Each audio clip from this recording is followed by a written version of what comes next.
Give thanks to Allah for the moon and the stars. Praise Him all day for what is and what was.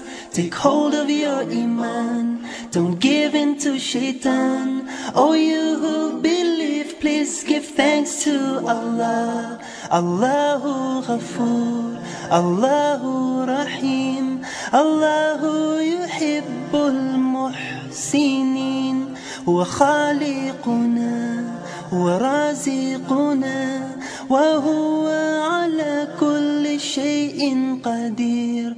Allah is Ghafoor, Allah is Rahim, Allah is the one who loves the Muhsinin. He is our creator, He is our sustainer, and He is the one who has power over all. Give thanks to Allah for the moon and the stars.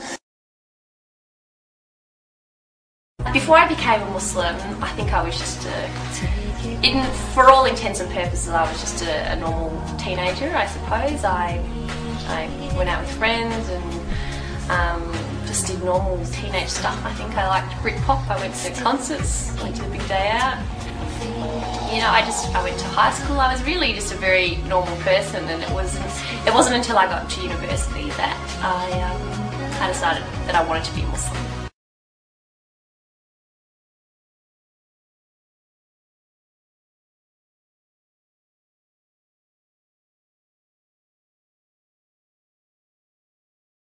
When I was about 17, I started to question why I believed what I believed.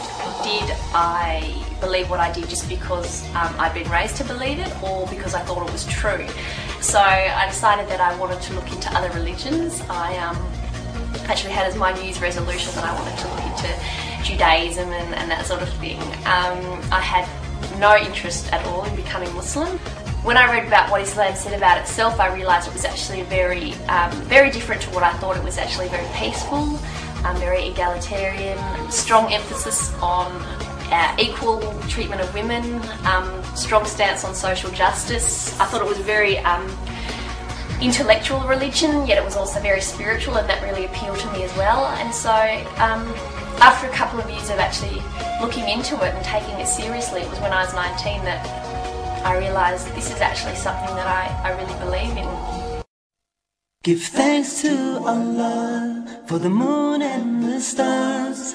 Praise Him all day for what is and what was. Take hold of your Iman, don't give in to Shaitan. Oh, you who believe, please give thanks to Allah. Daily life hasn't changed at all, and in other ways it's changed quite profoundly, I think.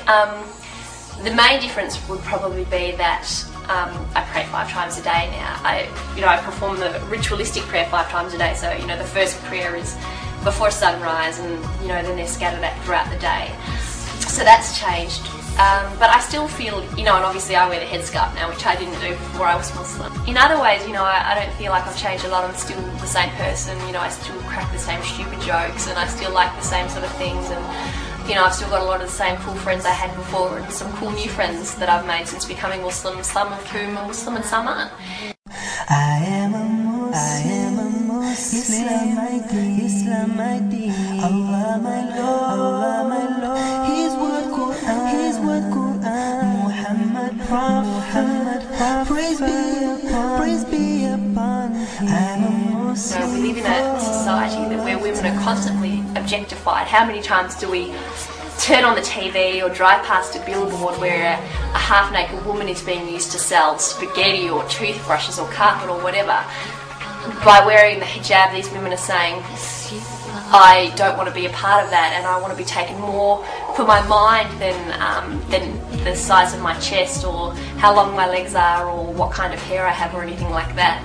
God has chosen the women in this society to be the flag bearers for Islam. My husband has a beard, but people can't necessarily tell that he's Muslim, He just really sort of fits in with everybody else. But for me, as soon as someone sees me, they know that I'm Muslim, and so I'm like the flag bearer or the ambassador for Islam, and I find it really interesting that God chose women for that role and not for men. Allahu Ghafoor, Allahu Rahim, الله يحب المحسنين هو خالقنا هو رازقنا وهو على كل I think there شيء certainly are stereotypes قدير. of Muslims. You know, people will assume that I'm oppressed or that I don't speak English or that sort of thing, or assume that my husband is a terrorist or whatever.